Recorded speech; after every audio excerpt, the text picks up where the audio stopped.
Well, hello. I didn't see your sexy ass there. It's Movie Fan 23. I'm gonna show you my dick. No, okay. Anyway, hey guys, Movie Fan 23. Welcome to my movie review of Stand By Me. Made in the year 1986, directed by the one and only motherfucking Rob Reiner, starring Will Wheaton, Jerry O'Connell, the late great River Phoenix, and Corey Feldman. And also Kiefer Sutherland and John Cusack and all that. So yeah, based off the Stephen King novel, made in the year 1986. So, the plot of Stand By Me is you got this kid by the name of Gordy. He was a kid who is really good at writing and stuff, and he grew up in the 50s. So it's the summer of the 1950s, and him and his friends are hanging out. Him and his friends, the character River Phoenix plays Corey Feldman, and they're hanging out in a treehouse, and then this character Vern comes, and he's kind of the fat kid that they kind of pick on and stuff, but like in a friendship kind of way or whatever. So they're just hanging out, smoking, playing cards, talking dirty, basically just being damn typical damn preteens. Oh, sonny boy. But essentially, that's what they're doing, you know. Um, and pretty much what ends up happening is Vern ends up running up to the treehouse and goes, guys, I hear crazy news. And then they make fun of him and all that stuff. But eventually, Vern spits out the news and says, yo, you want to see a dead body.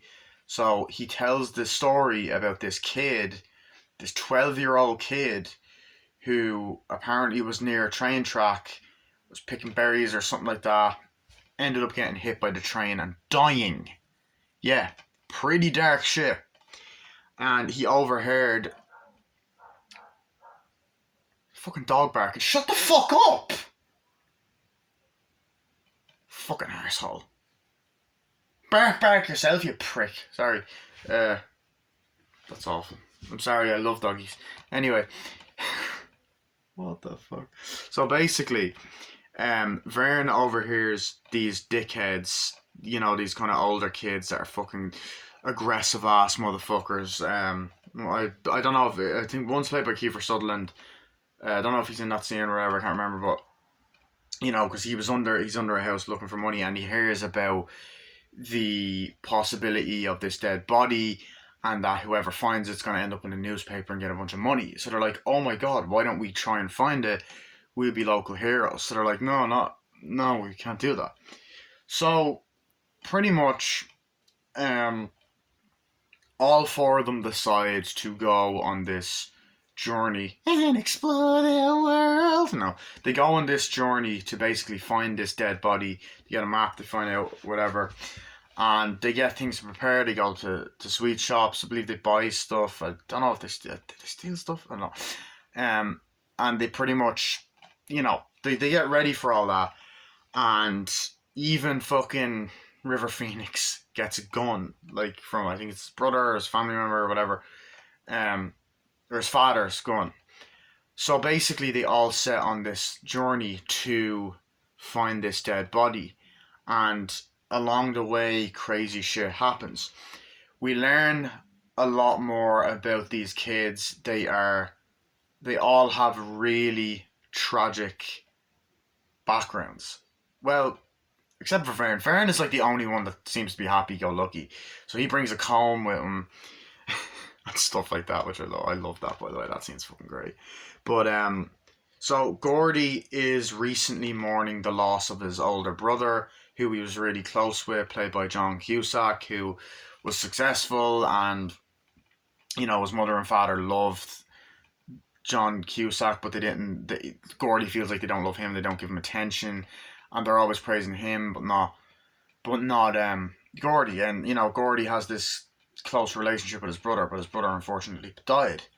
So he's kind of dealing with the PTSD of that, and like grieving over that while going to like the shops and stuff like that. So there's that.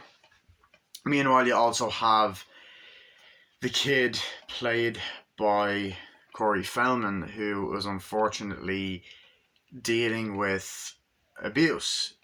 He dealt with his abuse. His father was put away for being a loony. Yeah. So, yeah. And so he has a bit of an attitude and kind of uses humor to try and cope and stuff like that. And then we learn later on that River Phoenix's character is pretty depressed and just not happy and just wants to go somewhere where nobody knows him and all that kind of stuff.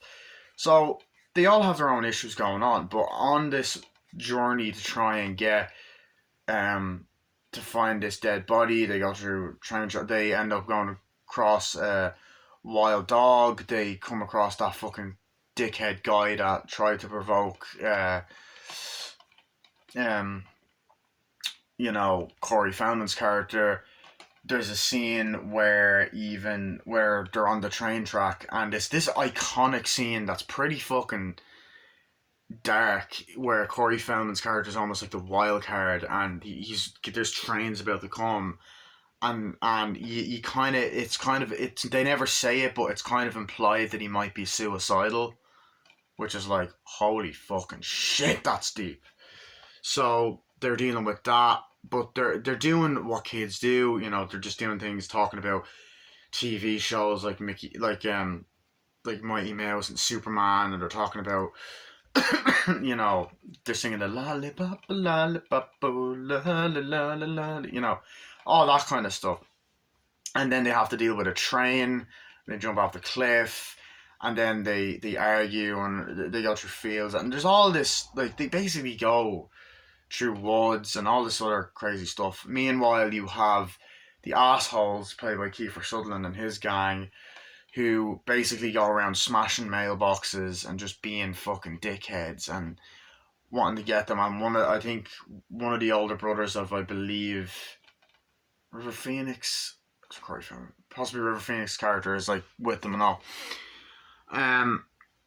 So they're trying to, basically follow them as well. So meanwhile, you have these four boys just basically on this journey, and they deal with a lot of shit along the way. They camp out, they tell funny stories about this guy named Lardass, which was funny. And Stephen King once again makes fun of himself in a way, because it's like making fun of the ending being shit and stuff. And we get an emotional scene with the likes of, with River Phoenix's character, and we have the whole, we've scenes where Gordy has a nightmare and cries, and it's really, really like heartfelt, like really fucking deep fucking moments. And then they're talking about Mickey Mouse stuff. And then we get into the final act of the movie where they end up swimming into a pool of leeches, and the leeches grab them, and one is in Gordy's pants, and he fucking collapses, and they're like, oh shit. And then you have that scene where they're being intimidated by the bullies and all that, and eventually they find the dead body. They argue over who wants to take it, but then Gordy has the gun and scares them off.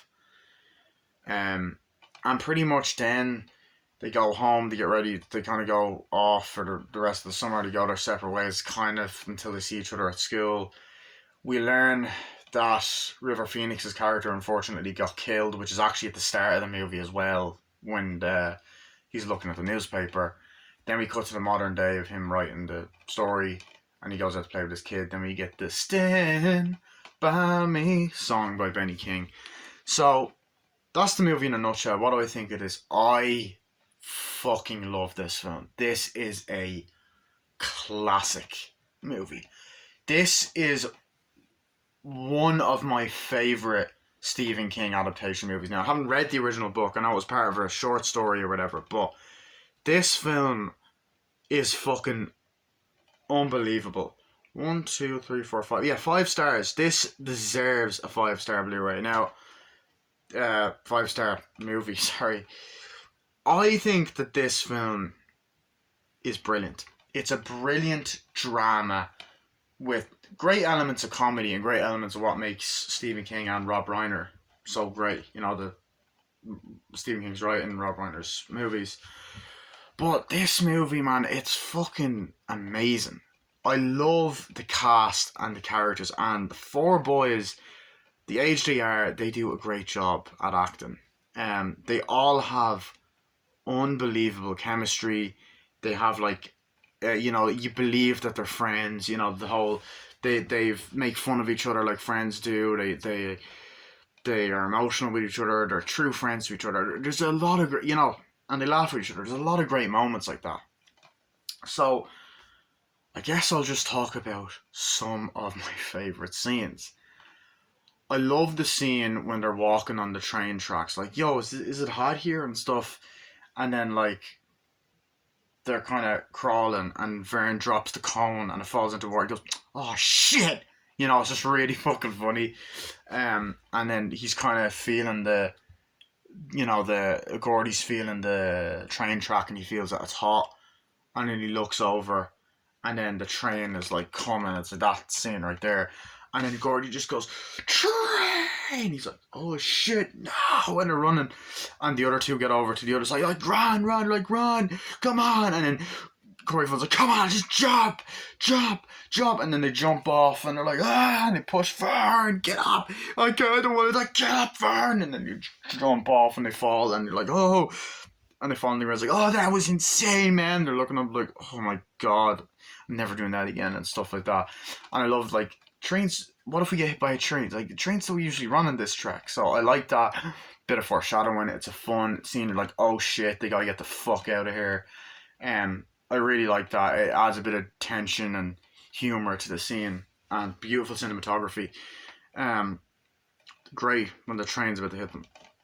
But you also have that moment where they're walking, it kind of, you have the lollipop, oh lolly, scene, and they're like, lollipop, and they're singing it, and then they're singing songs. Like, I like the way when you're seeing them walking through the fields, and they're kind of just singing songs that they know, like, while they're walking, la da da da we, or they're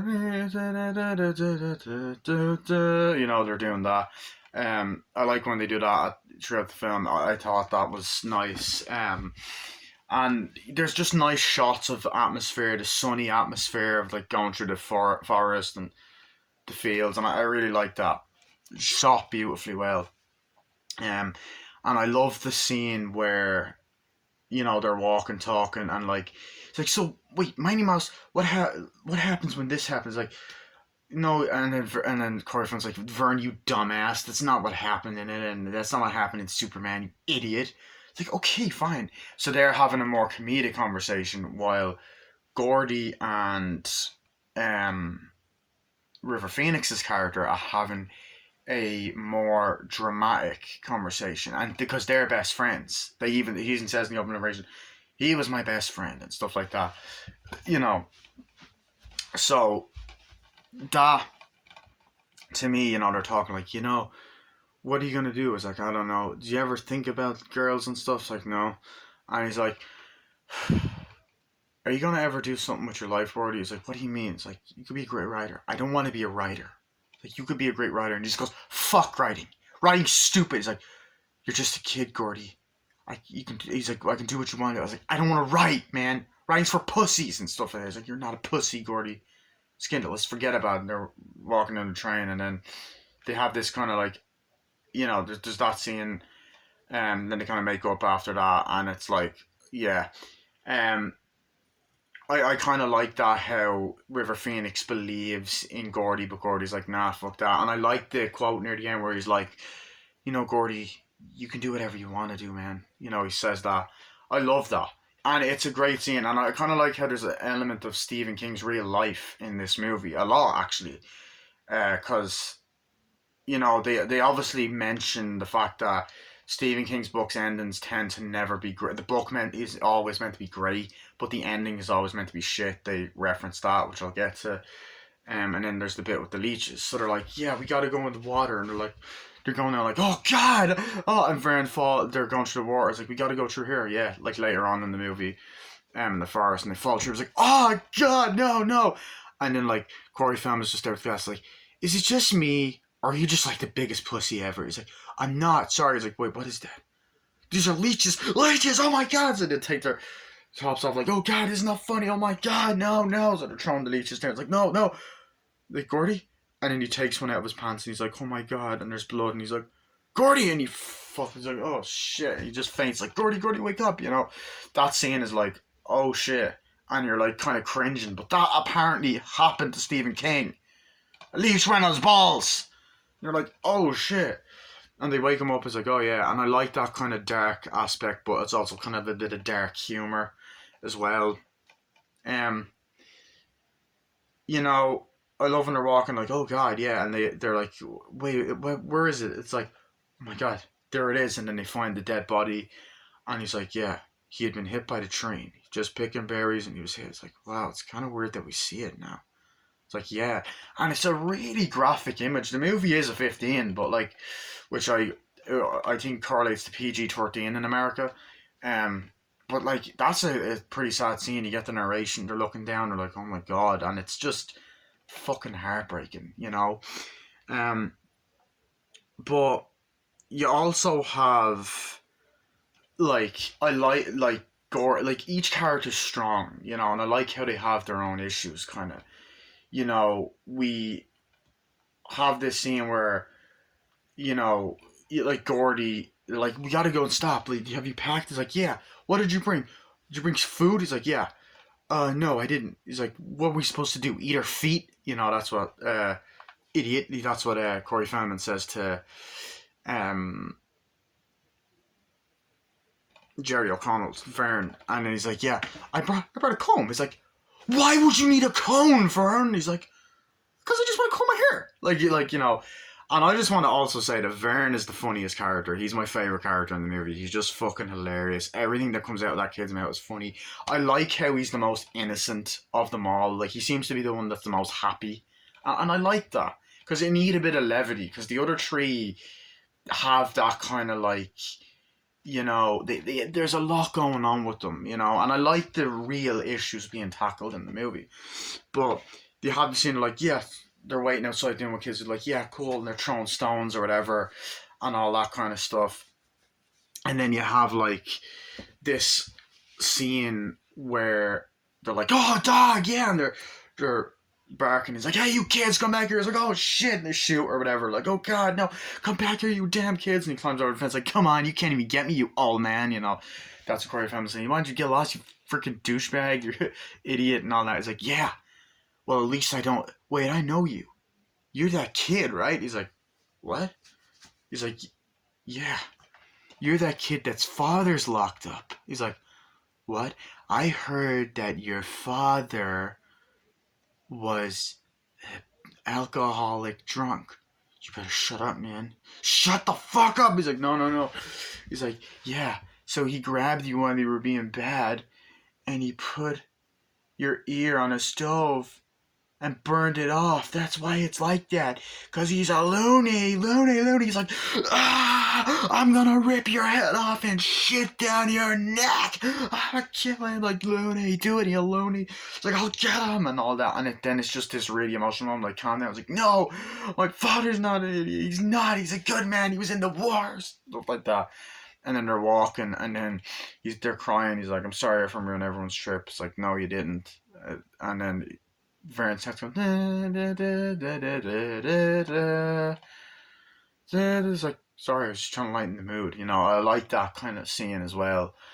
And like, you feel bad for these characters, you know, what they have to go through and stuff. And I love the way that this movie captured the 50s, because this was made in the 80s, but there's a great moment where they're you know, you get a shot of the town driving, and then Gordy's walking through and everyone's walking through. And it's great. But as well, there's also the whole scene, the scenes that deal with Gordy and his kind of trauma over losing his brother, which I think are handled very well. Very fucking well.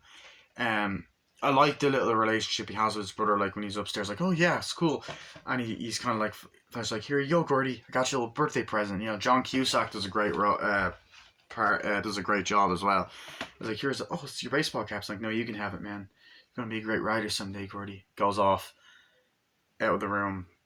I love that. I love that little bonding moment. And you know, there's plenty of moments where he's having nightmares and flashbacks, and he's feeling bad about stuff. And he walks in, and he's like, yeah, into the store. He's like, hey, you're his brother, right? He's like, yeah. He's buying stuff. He's getting coke. He's like, yeah. It's a shame what happened to him and all that.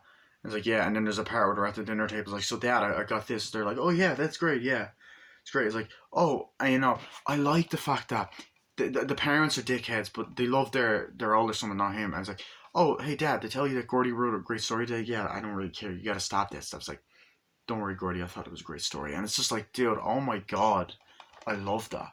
And that's another element that Gordy's a writer. You know, he's a writer, and I like the fact that he has passion for it. And then he becomes a writer at the end. That Stephen King's a writer, you know. So I like that moment. He's just looking, and there's a nice show don't tell, and he walks out. And the flashbacks were handled really well whenever they're there. There's also great shots of the treehouse at the beginning. It was the narration. It was the summer of 1950, whatever, 6. I was there with my old friends. This was him. He was my best friend. This is him. This is him. Whatever. And he's like, yeah. And I like the little. It's like, yeah. Like the little freeze frames. Like, yeah. Okay, get that. You gotta get her titties. Oh yeah. And they're like, yeah. And they're like, ugh. And they're all just being kids and talking to her and saying those darndest things. Like, oh fuck. And all that. And like, yeah. And then they're like, who is that? I was like, come on, guys, what's the secret password? It's like, come on up, Fern. He's like, guys, you won't believe it. Hold on. Oh, let me catch my breath. You won't believe this. Guys. And he's like, what? And then he starts going, I ran all the way home and all that. And they keep saying like and they're like, guys, stop it. It's like, okay, we'll stop. I ran all the way home. It's like, guys, stop. And then eventually he goes, you guys want to see a dead body? And they're like, yeah. It's like, he got hit. He was hitting the paper. It's like, whoa, guys, if we get this body, we could become heroes and get money and all this and be famous in the paper. Like, oh shit. And I like that kind of childlike personality about going to find something that's fucking horrific. But I love that. I love the scene where where they're like, him and Gordy meet up. Gordy's like, well, it's like, look what I got, man. He's like, what is that? It's like, gun. Where'd you get that? It's like, I don't know. You gotta play with it. It's like, no. It's like, come on, you gotta do that. And they're kind of like putting his arm around them and like just that kind of bonding moment. And then he's there and he goes shoots the trash can. It was Gordy. He done it. And they run away. Like, you know, it was a really funny scene. They run away. They pack up, and I love the atmosphere and the fact that these kids run away from home to go on this adventure to find a dead body.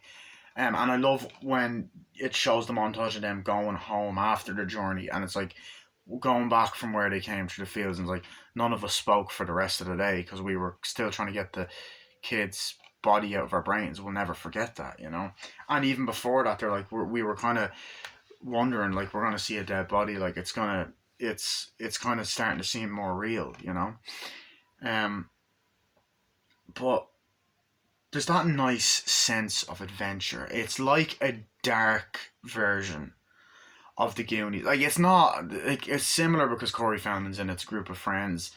Corey Feldman's character's a bit crazy. Vern is a little bit like Chunk, but the Goonies is more fun adventure, whereas this is a fun as hell movie as well, but you know, with the writing, the dialogue, the music, but there's a lot in it that's darker. Like, it's a darker movie. But I love when they're walking and you get that scene. They're like, "Yeah, let's go." He's like, "Yeah, we're on the train." Like, and then he's like, you know what? I bet you I could dodge that train. It's like, no, don't do it. It's like, yeah, I can do it. I can dodge it. Come on. Yeah. It's like, no, stop it. And he pulls him. Do you want to do that? Do you want to kill yourself? And he's like, I could have dodged it. He's like, skin it. No, skin it. Take it. There you go. You know, I love that. So I love that aspect of the film as well. So he's like, I could have dodged it, and walks off. And then he cares about his friends. I like that. I'm trying to just make sure I've talked about everything I want to talk about. I love the opening as well, like the opening shot of Gordy as an adult in the car, and then he's just there, and he sees these two kids like ride on their bikes, and the title pops up "Stand by Me" before that, and then he looks in the paper, and it's foreshadowing his friend dying.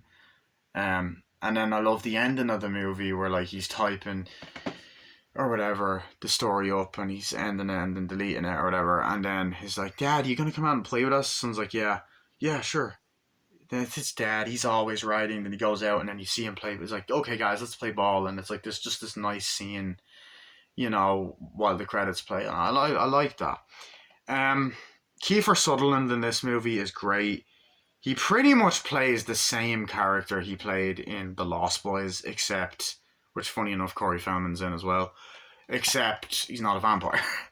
There's moments where they're like, yeah, where Vern's under the thing. He's like, I overheard him talking, and he's under things like, the kid's dead. They're never gonna find him. And then they're going around like, yeah, we gotta get that kid. They're drinking and they're driving like, yeah, going crazy. And then they're going around like, yeah, smashing mailboxes. You gotta stop it. Screw you, you old bastard. And they're smashing like, yeah, we gotta get that kid and all that. And there's moments that are fucking crazy. Like Kiefer Sutherland's character is fucking like he's a fucking dick. He has it in it to kill people. He's pretty much the main villain. The final act is the next day. They wake up, they walk around, and then it's like, get that body away. It's like, oh, he's here, shit. And he's like, yeah, you're gonna get ready to die. He's like, oh, what do you ever bring to it? Oh, get all over. Corey Feldman's character starts whining. I'm like, oh, yeah, please bend me over. I was like, yeah, you better shut up, kid. He's like, what are you doing here? He's like, no, stop it. And then he grabs him and it's like, say goodbye, kid. And then fucking Gordy just goes, he's like, what? Character's name is Ace. That's his character's name. He's like, I swear to you. He's like, kid, what are you doing? Put the gun down. Don't be stupid. He's like, I swear to God, Ace, you better back off. I'll kill you, Ace. I swear to God. He's like, no, I swear to God, I'll do it. And he's like, what? He's like, suck my fat one, you big churn steamroll. Then he runs off. They go off like, we'll never forget this, you're dead. They run off. And he's like, thank you. He's like, fat one? You don't have a fat one, man. I love that. So that scene's very fun. It goes on for a while. It's like this intimidating forest scene. What else? Oh, of course. The amazing fucking campfire scene. I love that. I think that there's just this amazing sort of like, it's like, okay, light a fire, yeah, and whatever. And they're like, this kind of montage, like, so if Mickey's a mouse, Donald's a duck, Pluto's a dog, what's Goofy? It's kind of telling two different stories. Like, it's like, he's a dog, definitely a dog. And then like, friends like, yeah, what the hell is Goofy? And it's just this nice kind of funny, vibe moment. I love the part where they're like, we all take watch while you sleep, and Vern has the gun. He's like, oh, shit, what was that? It's like, oh God, woo! Like, stop it! I'm getting scared, man. And then, Gordy has this nightmare about his brother's funeral, and then like, there's that moment where his father's like, it's all your fault, son. He's like, oh.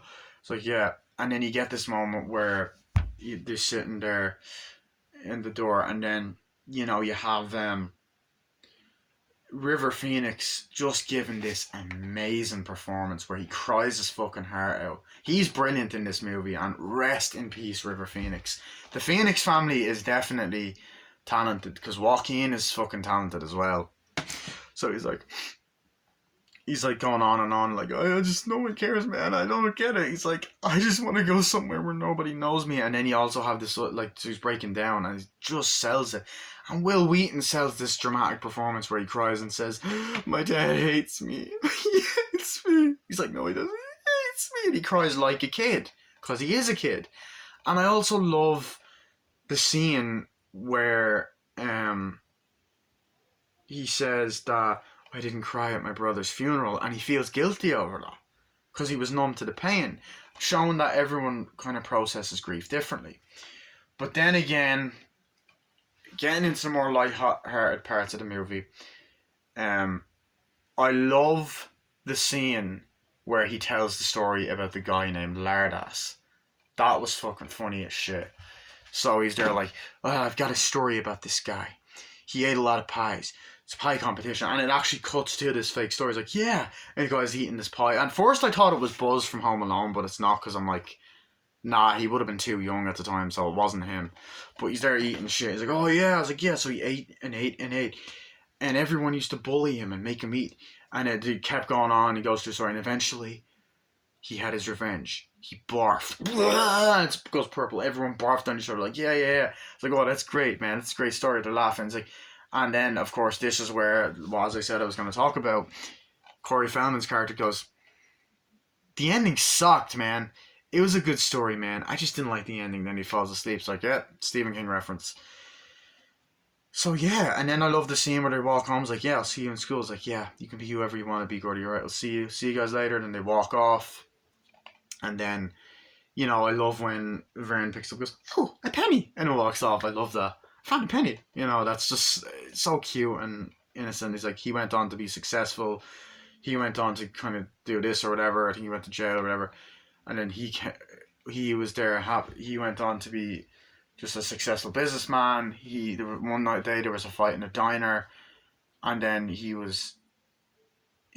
fight broke out and he was stabbed in the throat and died instantly, and he disappears. And it's kind of sad that River Phoenix's character, we find out that he dies in the future, because he is actually the only one out of these 4 actors that did pass away, unfortunately. But yeah, I love this film. I think that it is beautifully directed. It's visually great to look at. The summery atmosphere, the drama and comedy in the movie. It's drama comedy in a lot of ways. It just don't work so well.